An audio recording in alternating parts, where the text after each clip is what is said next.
Bismillahirrahmanirrahim. Assalamu alaikum students. How are you all? I hope you are all fine and safe. Let's start our next lecture, which is of contribution of Muslims and Pakistani scientists. So the first scientist is Jabir bin Hayyan from 722 till 817 AD.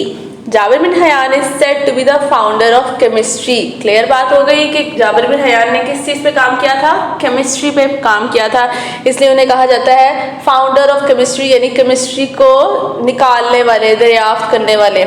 He discovered methods to extract metals from ores, making steel, leather, dyeing clothes and protecting iron from rust. उन्होंने बहुत सारे methods निकाले थे।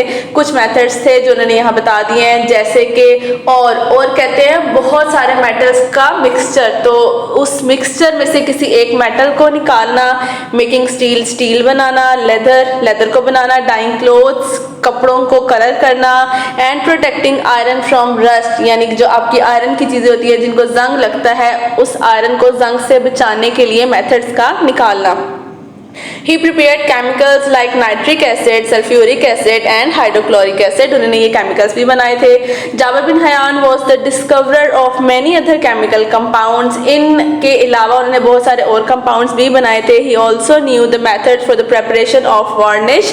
Varnish कहते हैं paints को, उन्होंने paints बनाने वाले methods भी बनाए थे। Jabir bin Hayyan was the first chemist who had his own laboratory.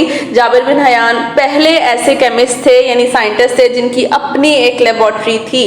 He knew about the process of fractional distillation. Fractional distillation chemistry में ही आप प्रोसेस है ये, बहुत सारा मिक्सचर होते हैं, ठीक है, एक बहुत बड़ा कंटेनर होता है, उसके अंदर कह लो के पोर्शंस बने होते हैं और उसकी बेस में मिक्सचर पड़ा हुआ होता है। उस मिक्सचर में से हर चीज़ को सेपरेट करना उन पोर्शंस के अंदर, इसको कहते हैं फ्रैक्शनल डिस्टिलेशन। सो उन्होंने ये वाला प्रोसेस निकाला।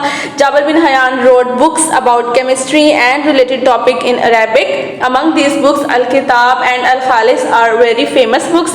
The translation of his books Alchemia in Latin was done by an Englishman, Robert of Chester, in 1144. In 1892, Mu O Humus translated 9 books of Jabir bin Hayyan in French. ठीक है, ये आपका Jabir bin Hayyan का topic था। आपको इसके यानी basically याद रखना है, छोटी छोटी पॉइंट्स हैं, इनमें से आपको एमसीक्यूज बन के आ सकते हैं कि फाउंडर ऑफ केमिस्ट्री थे, उन्होंने बहुत सारे मेथड डिस्कवर किए थे, मेटल्स को ओर्स में से निकालने के लिए कुछ केमिकल कंपाउंड्स उन्होंने बनाए थे, उनकी अपनी लेबॉर्ट्री थी, उन्होंने बहुत सारी बुक्स लिखी थी। देन आपका सेकंड आ जाता है साइंटिस्ट मोहम्मद बिन ज़िक्रिया अल राजी, who is from 865 till 925 AD. His full name was Abu Bakr Muhammad bin Zikriya al Razi. He was born in Ray, now Tehran. Ray जगह का नाम है जिसको आप तेहरान कहते हैं, in 865 AD. He was not only a chemist, वो एक केमिस्ट नहीं थे, उसके साथ साथ but a great physician as well, physician भी थे। He was an experienced surgeon and administrator of a hospital in Baghdad. He was the first person to use opium to make his patients unconscious. Hospital में काम करते थे, सो यानी वहाँ patients भी थे। पेशेंट्स को अनकॉन्शियस मीन्स बेहोश करना, बेहोश करने के लिए ओपियम एक प्लांट है, ओपियम पॉपी प्लांट, उससे एक्सट्रैक्ट यानी उसका गूदा निकालकर उसमें बेहोशी की कह लो के मटीरियल्स थे, ठीक है, सो वो उससे अपने पेशेंट्स को बेहोश किया करते थे जब ऑपरेट करते थे। तो he was the first person to explain in detail the causes, symptoms and treatment of chicken pox and small pox. His theories and ideas about these disease are still practised, यानी कि ये वो first person थे जिन्होंने बताया small pox और chicken pox के बारे में कि वो किस वजह से होते हैं, उनके सिम्टम्स क्या हैं और अगर सिम्टम्स आ गए हैं तो उसको ट्रीट कैसे किया जाता है। He was the first person to prepare alcohol from fermentation. वो पहले बंदे थे जिन्होंने अल्कोहल बनाई। फर्मेंटेशन भी एक प्रोसेस है, ठीक है, माइक्रो ऑर्गेनिजम्स को यूज़ करते हैं और डिफरेंट काइंड्स ऑफ थिंग्स बनाते हैं। सो वो यहाँ पे ये कह रहे हैं कि इन्होंने उससे अल्कोहल बनाया था। He classified chemical substances into 4 groups. 1 minerals, 2 botanicals यानी कि प्लांट से related, 3 animals and 4 derived. Derived means synthetic, जो कि हम लेबोरेटरीज में सिंथेसाइज करते हैं। This classification of chemical compounds done by Al Razi is still accepted, ठीक है, अभी भी इस चीज को एक्सेप्ट किया जाता है, बस थोड़ा सा नेम चेंज कर देते हैं, जैसे ड्राइव है तो अब हम उसको सिंथेटिक कह देंगे, उन्होंने बोटानिकल कहा था, अब हम उसको प्लांट से रिलेट कर देते हैं, लेकिन ग्रुपिंग यही है। The next scientist is Ibn Al Haytham 965 till 1039 AD. His full name was Abu Ali al-Hasan ibn al-Hasan al-Basri.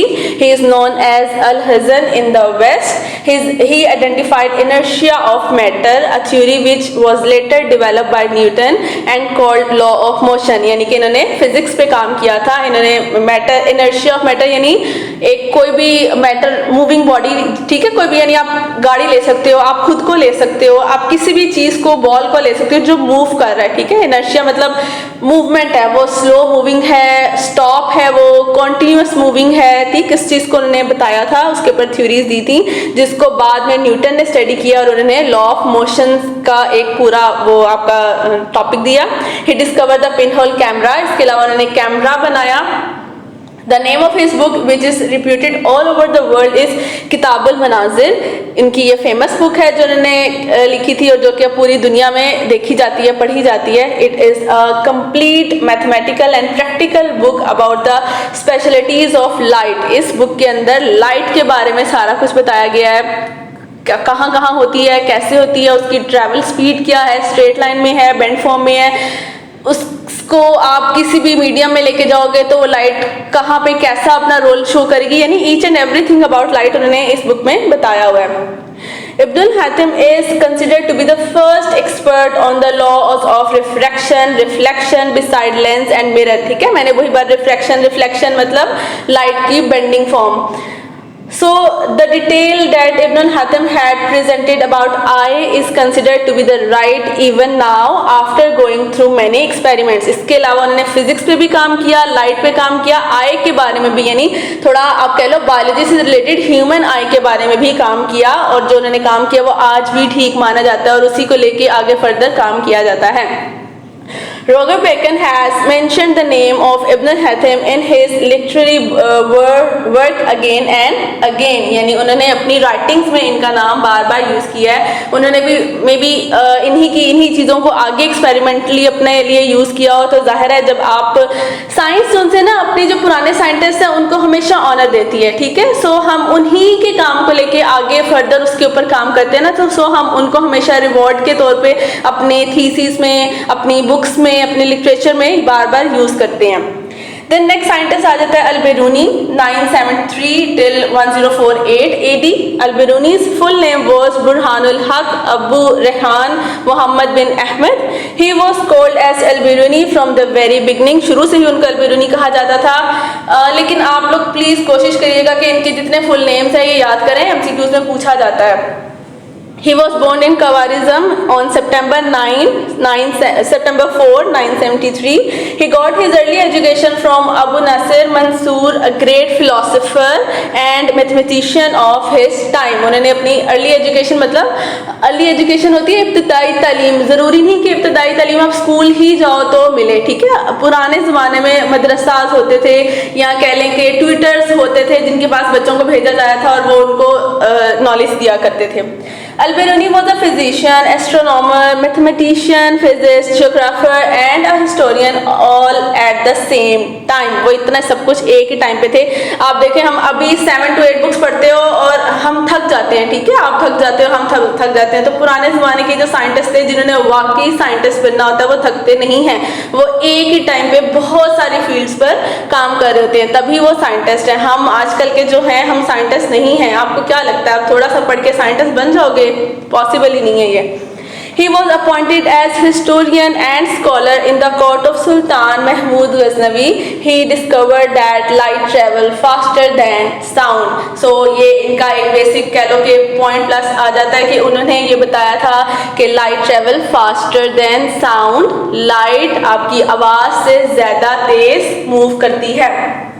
तभी जब बिजली खड़कती है या गरजती है और लाइटनिंग आपको नजर आती है, तो पहले लाइटनिंग नजर आती है, बाद में आपको बादलों के गरजने की आवाज सुनाई देती है, ठीक है, पहले लाइटनिंग का वो एक हल्का सा आप कह लें कि इफेक्ट आ जाता है। He discovered that radius of the earth was 6338 kilometer. He discovered it near Pindanan Khan district, Jhelum, about 100 kilometers southeast of Islamabad, the capital of Pakistan. ठीक है, उन्होंने यानी अपने टाइम पे अर्थ का रेडियस बताया था. The latest measurement of the earth's radius is 3653 kilometer with a difference of only 15 kilometer. और अगर अब की बात करें तो हमने जो अब के साइंटिस्ट ने जो अर्थ का रेडियस निकाला है वो राउंड अबाउट 6353 है. सो कितना डिफरेंस है? जस्ट 15 किलोमीटर का डिफरेंस है. वो उन्होंने कितने सालों पहले ये चीज़ बता दी हुई थी. He made great contribution in the field of astronomy, astrology, mathematics and geography. During his visit to the subcontinent, he discovered that the Sindh Valley was under the sea. With the passage of time, the sea water receded and the valley came into being. जब वो अपने time पे subcontinent में घूम रहे थे, उसको discover कर रहे थे, नई नई चीज़ों को देख रहे थे, तो उन्होंने देखा था कि सिंध वैली जो सी है वो अब हमें नज़र आती है, लेकिन पहले नहीं थी. पहले वो सी के अंडर यानी नीचे थी. जैसे जैसे सी पानी खुश्क होता गया, सी लेवल नीचे जाता गया, तो वो वैली ऑटोमेटिकली ऊपर आ गई. Modern geologists agree with his idea. He wrote about 150 books on mathematics. The name of famous book of Al-Biruni is Tahrirul Amakin. ठीक हो गया जी. आपने इन सब की ये छोटी छोटी चीज़ें याद रखनी है. किस साइंटिस्ट को क्या कहा जाता है, किस साइंटिस्ट ने कौन सी कंट्रीब्यूशन की, किस साइंटिस्ट की कौन सी बुक है, ये सब चीज़ें आपने याद रखनी है. नेक्स्ट आ जाता है अबू अली सीना 980 till 1037 AD. His full name was Abu Ali al-Husayn ibn Abdullah. He is very well known as Avicenna in Europe.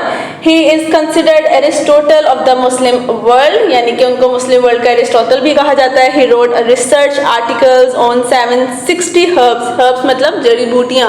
जड़ी बूटियों को उन्होंने स्टडी किया था. It shows that he was not only a chemist but also an expert in medicine. So जड़ी बूटियों को study करना यानी उनकी कंपोजिशन को देखना केमिस्ट का काम आ जाता है, लेकिन इसके साथ साथ उन्होंने मेडिसिन, जाहिर है हर्ब्स हैं तो हर्ब से हम लोग बहुत सारी मेडिसिन भी बनाते हैं. सो वो कह रहे हैं कि वो एक केमिस्ट होने के साथ साथ मेडिसिन में भी एक्सपर्ट थे. He was the first person to reject the idea of converting common metal into gold. वो पहले बंदे थे जिन्होंने कहा था आप किसी भी मेटल से गोल्ड नहीं बना सकते. He wrote about 100 books on the philosophy, science, फिका, literature and biology. His famous book on philosophy is Kitab al-Shifa. In this famous book, along with the subjects of physics, chemistry, mathematics, too much has been discussed about subjects like music and biology. यानी उन्होंने इस book के अंदर बहुत सारी चीज़ों को शामिल किया था. His great work on medicine is his famous book Al-Qanun fil Tib. It consists of 14 volumes, यानी कि 14 volumes जिल्दें, यानी पहली एक जिल्द आई, फिर दूसरी, फिर तीसरी, 14 बुक्स इस तरह से उनकी आई. It explains the making and working of different parts of human body. इन सब में उन्होंने ह्यूमन बॉडी से रिलेटेड सारा लिखा था कि ह्यूमन बॉडी के पार्ट्स कौन कौन से हैं, कैसे कैसे काम करते हैं और उनको ट्रीटमेंट अगर ख़राब हो जाए तो ट्रीटमेंट के लिए कैसे कैसे उसमें मेडिसिन का यूज़ है. This book was taught as a textbook in Western universities until the late 17th century. उनकी इस बुक को इतना माना जाता था कि वेस्टर्न यूनिवर्सिटीज़ में उस बुक को एज अ सब्जेक्ट वो लोग पढ़ाया करते थे. ठीक है. सो अभी आपका सेकंड लेक्चर यहाँ तक का था. इसमें हमने सेकंड लेक्चर में आपका क्वेश्चन नंबर 6 जो है हमने वो कवर किया है, जो कि आपका क्वेश्चन नंबर 6 है write down the names of 2 Muslim scientist and give their important contributions on the services of science. यानी ये सारे साइंटिस्ट हैं, आप इनमें से किसी भी 2 साइंटिस्ट को अच्छे से याद कर लें. जब आप याद कर लेंगे तो आपका ये वाला क्वेश्चन कवर हो जाएगा. आई होप मैंने आपको ठीक समझाया होगा. अब आपका काम है याद करना. अल्लाह हाफिज़.